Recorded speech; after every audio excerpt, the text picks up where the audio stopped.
அன்பான தேவ பிள்ளைகளே, நமது இயேசு வாழ்கிறார் ஊழியம் வானத்தின் வாசல் எழுப்புதல் ஜெபமயம் செம்பட்டியில் நடத்தும் தாண்டு வாக்குத்தத்த ஆசீர்வாத கூட்டம். தேவ செய்தி மற்றும் ஜெபம் சகோதரர் எல் வின்சென்ட்ராஜ். இன்னைக்கு ஆண்டவர் இந்த நிலை நீடிக்க விரும்பல, உங்களை எந்திரமா மாற்ற விரும்புகிறார்.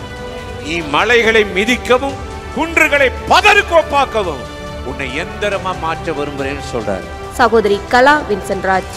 நித்திய கிருபையோடு ஆண்டவர் நமக்கு இரக்கம் செய்கிறவராக இருக்கிறார்.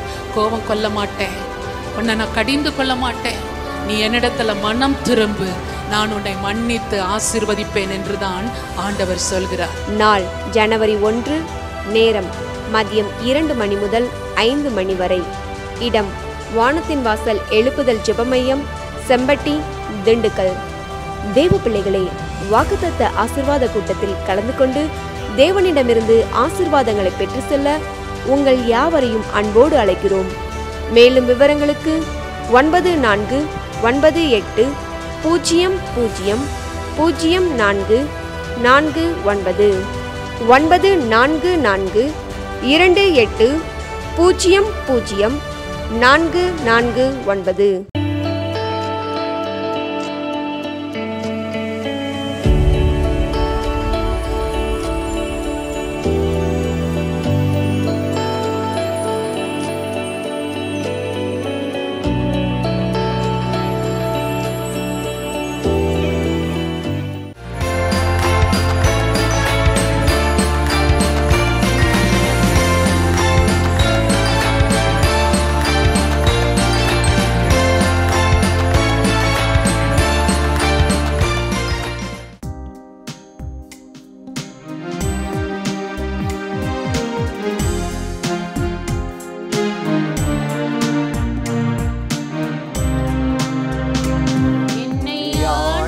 நடத்தும் ஐயா, என்றும் உமக்கு அடிமை நானே,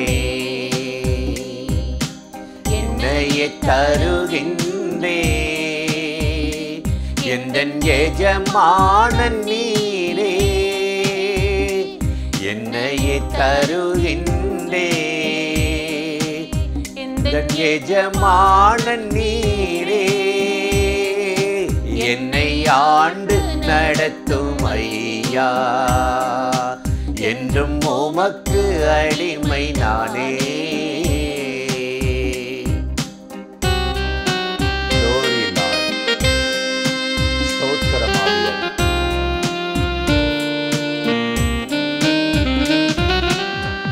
உங்களின் சித்தம் செய்திடுவே, உண்மையாய் உழைத்திடுவே, உங்களின் சித்தம் செய்திடுவே, உண்மையாய் உழைத்திடுவே, உந்தன் இதயம் மகிழ்ந்திட உந்தன் நாமம் உயர்த்துவே, என்னை ஆண்டு நடத்தும் ஐயா, என்றும் உமக்கு அடிமை நானே.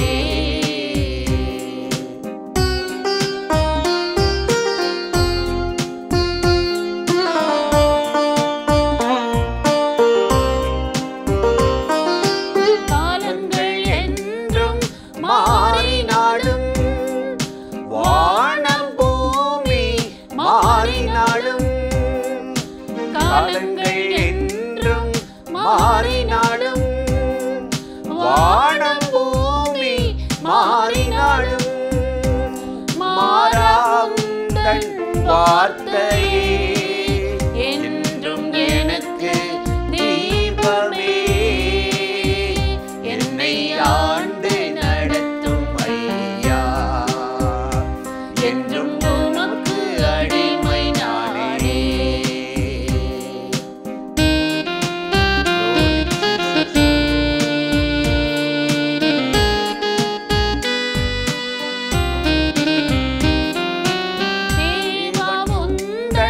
வருகைக்காக ஆவலாய் காத்திருப்பே,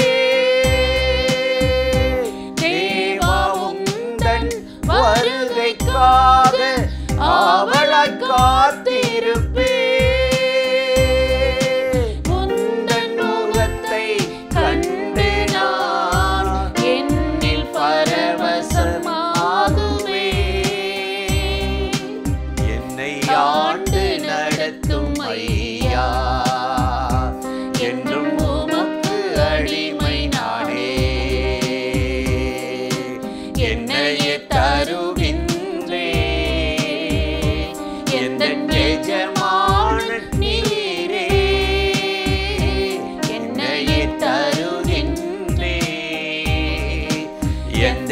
எஜமான நீரே, என்னை ஆண்டு நடத்தும் ஐயா, என்றும் உமக்கு அடிமை நானே.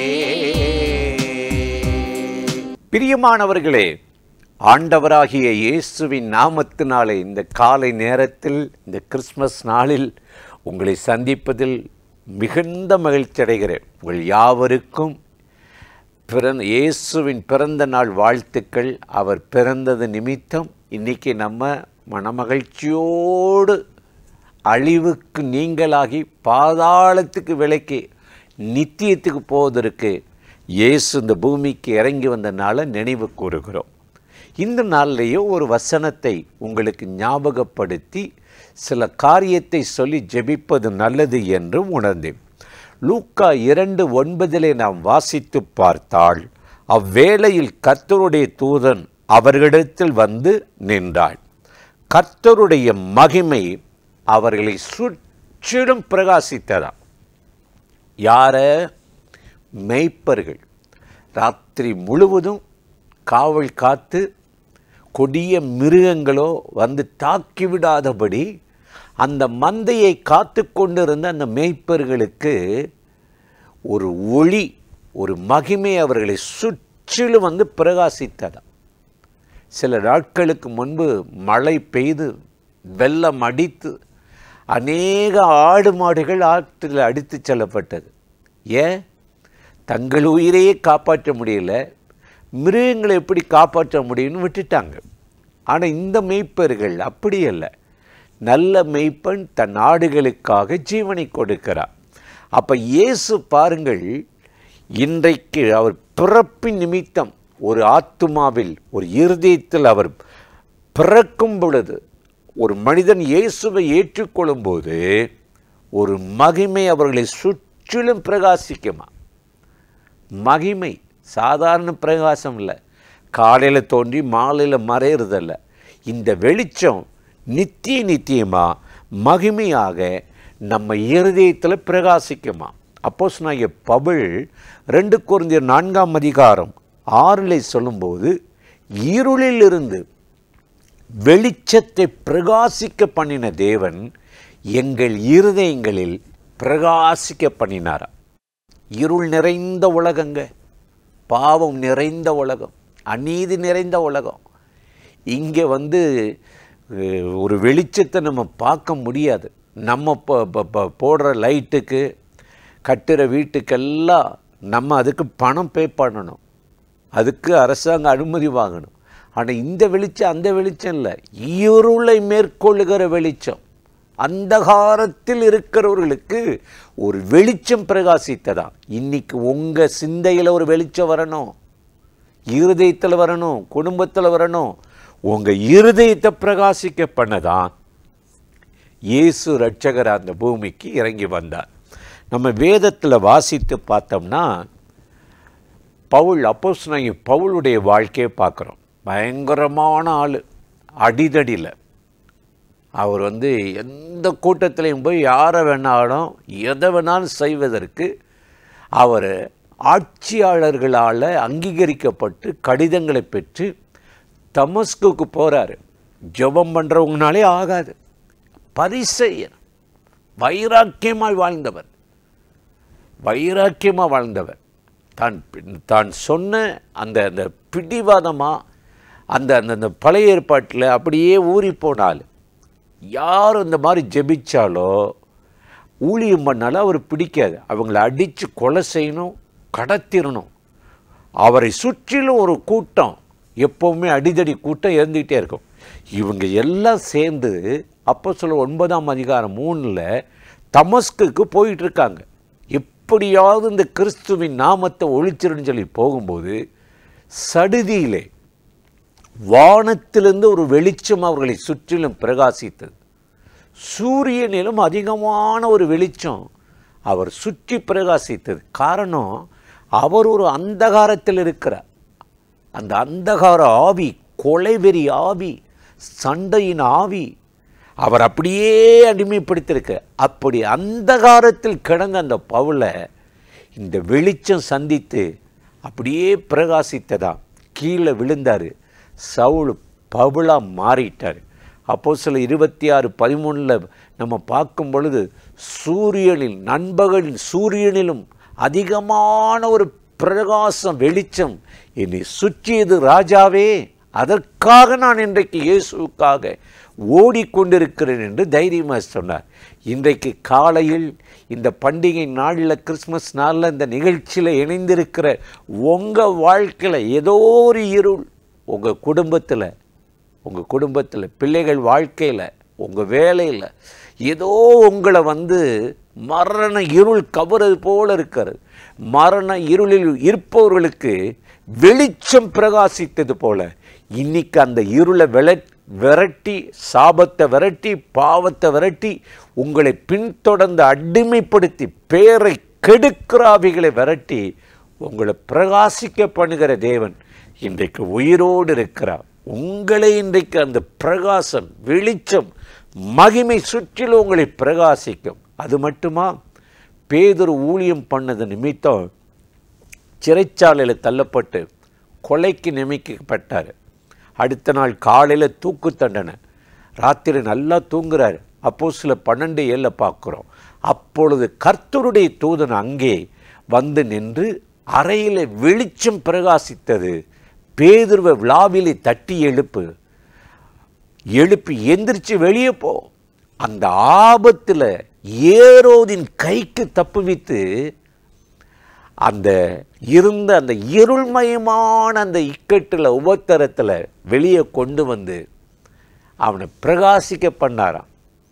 இன்னைக்கு ஏதோ ஒரு வியாதி, ஏதோ ஒரு வறுமை, யாருக்கோ பயந்து நீங்கள் ஒரு இருளில் இருக்கிறீங்க.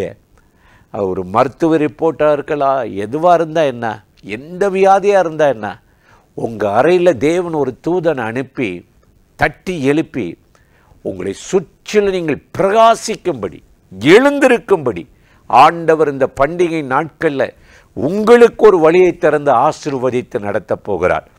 அந்த தேவாதி தேவனை நோக்கி நாம் இப்பொழுது ஜெபிக்க போகிறோம். ஜெபிக்கலாமா? அன்பும் இரக்கமும் கிருபை நிறைந்த நல்ல ஆண்டவரே, இந்த ஆசீர்வதிக்கப்பட்ட நாளுக்காக, நேரத்துக்காக, கிருபை இரக்கங்களுக்காக நன்றி. இப்பொழுது யாரெல்லாம் இந்த நிகழ்ச்சியில் இணைந்து என்னோடு கூட இணைந்து இந்த வார்த்தைகளை கேட்டு ஜெபிக்கிறார்களோ அத்தனை பேர் மேலும் கர்த்தருடைய மகிமை பிரகாசிப்பதாக, அந்தகாரங்கள் வெளியேறுவதாக, குடும்பத்தில் காணப்படுகிற எல்லா பயங்களும், தோல்விகளும், இழப்புகளும், நஷ்டங்களும் மாறி எல்லா உபத்திரத்துக்கும், வேதனைக்கு விளைக்கும்படி பிள்ளைகளை தப்புவித்து அவர்கள் சுற்றிலும் உடைய மகிமை பிரகாசிக்கட்டும். கர்த்தர் எல்லா தீமைகளையும் ஆண்டவரே நீ நன்மையாக மாற்றும், துன்பத்தை இன்பமாய் மாற்றி ஆசீர்வதியும். இந்த பண்டிகை நாட்களிலே கர்த்தருடைய மகிழ்ச்சி அவர்களை நிரப்புவதாக. இயேசுவின் நாமத்தில் வேண்டுகிறோம் நல்ல பிதாவே. ஆமேன், ஆமேன்.